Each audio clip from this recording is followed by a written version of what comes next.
যারা জুলাই বিপ্লবের এক মহানায়ক বলবো তাকে আমি, হাদি, যে হাদিকে পরপারে পাঠিয়েছে, খোদার কসম দলমত নির্বিশেষে প্রত্যেকে একত্রিত হয়ে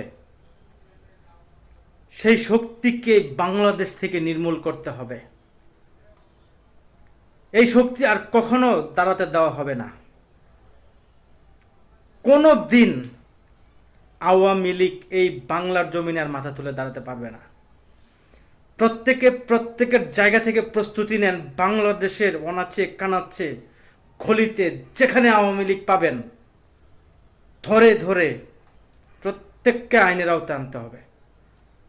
প্রত্যেককে বিশ্বাস করবেন, আমি আমার এই মুহূর্তে এই নিউজটি সারাদিন অনেক অক্লান্ত পরিশ্রম করেছি, অনেক দূর থেকে ঢাকায় এসেছি।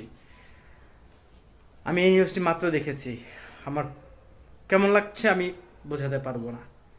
রাজনীতি একটা বিষয়, রাজনীতির বাইরে আমার ভিতরে একটা ব্যক্তিত্ব আছে, সে যে দলেরই হোক, তাকে পরপারে পাঠানোর রাজনীতি আমি অন্তত লিটনগাজি করি না। যারা হাদিকে ওপারে পাঠিয়েছে তাদেরকে এখনো এই দেশের মাটিতে দেখা যাচ্ছে। প্রত্যেককে বলবো, হাদিকে দিয়ে মেসেজ বিএনপি, জামাত, শিবির, চরমনাই যারা যারা আছেন, মেসেজ আওয়ামী লীগের। আমরা উল্টা মেসেজ কি দিতে পারি বাংলাদেশের মানুষ, সেটা এখন দেখার অপেক্ষা করতে হবে আওয়ামী লীগকে।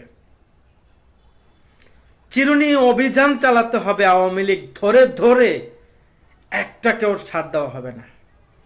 হাদির পরে আরো কিছু কিছু ছাত্র যে সমন্বয়ক আছে তাদেরকে টার্গেট করেছে, তারপরে বিএনপিকে করবি, জামাতকে করবি, সেই সুযোগ আর তোদেরকে দেওয়া হবে না আওয়ামী লীগ, মনে রাখিস। মুখের কথা তোরা সহ্য করতে পারিস না, হাদিকে এভাবে পরপারে পাঠিয়েছিস। তোরা কতটা নোংরা জঘন্য আওয়ামী লীগ হলে একজন শহীদ যোদ্ধা বা যেটাই হোক গণ অভ্যুত্থানে তোরা 17 বছর স্বৈরাচারগিরি করেছিলি, এটা তোদের মানতে হবে। সারা বছর রাজতন্ত্র তোরা করতে পারবি না, এটা গণতন্ত্রের দেশ। গণ অভ্যুত্থান হয়েছে, সেটা তোরা মানতে পারছিস না। যারা করেছে ছাত্র জনতা, আমরাও করেছি, বিএনপি যারা আবার সব দলের লোকে করেছে, তোরা সেটাকে টার্গেট করেছিস। যে নোংরা কাজটা করেছিস, আল্লাহর কসম, এই দেশের কসম, তোদের এক একটাকে মাটির তল থেকে তুলে নেওয়া হবে। অনলাইনে অ্যাক্টিভ হন।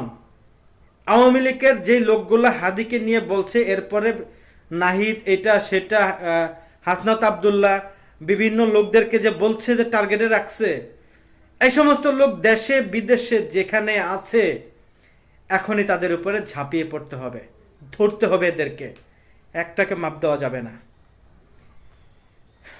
আমার কি বলবো, ভাষা হারায় ফেলছি আমি নিজেও এনসিপি, জামাত শিবিরের অনেকের বিরুদ্ধে, যেমন আমাদের দলের অনেকের বিরুদ্ধে, যে খারাপ মানুষ, অনেক স্ট্যাটাস, অনেক কথা বলছি। তার মানে এই না আমি সমন্বয়কদেরকে দুনিয়া থেকে পরপারে পাঠানোর পক্ষে আমি না, জামাত শিবির ধরে পরপারে পাঠানোর পক্ষে আমি না। কথা কাটাকাটি চলবে অনলাইনে, রাজনৈতিক মাঠে কথা কাটাকাটি চলবে, পরপারে পাঠানোর আমি কেউ না, আমি এটার পক্ষে না। আওয়ামী লীগ যেই কাজটা এতদিন শুধু আমরা বিএনপির লোক জামাত নিয়ে অনেকদিন পড়েছিলাম, তারাও আওয়ামী লীগ বাদ দিয়ে বিএনপি নিয়ে পড়েছিল। আজ থেকে আওয়ামী লীগের রাজনীতি তো নিষিদ্ধ করতে হবে। এই আওয়ামী লীগের শুধু ছাত্রলীগ তো নিষিদ্ধ করা হয়েছে, তাই না? আওয়ামী লীগের যেখানে যুবলীগ আছে, স্বেচ্ছাসেবক লীগ আছে, যা যা আছে প্রত্যেকটির আইডেন্টিফাই করতে হবে, প্রত্যেকটাকে খুঁজে বের করতে হবে। দলমত, ধর্ম, বর্ণ নির্বিশেষে পাশের দেশের আধিপত্য এ দেশে বিস্তার কারা করতে চায়? আওয়ামী লীগ। আর এই হাদি হচ্ছে দেশপ্রেমী, ওই পাশের দেশের বিরোধী, তাকে আগে টার্গেট করছে। তোদের আর মাপ নাই। তোদের সাথে কারো আর প্রেম প্রীতি থাকলে, আমার দলেও যদি থাকে, জামাতের যদি থাকে, এনসিপি তো থাকবে না। যে ঘটনা আজকে দেখলাম যে পরপারে চলে গেছে হাদি, যারা দেখবো আওয়ামী লীগের সাথে এই প্রেম প্রীতি করছে, তার অবস্থা কি হয় দেখবেন অনলাইনে এবং বাস্তব জীবনে কি হয়।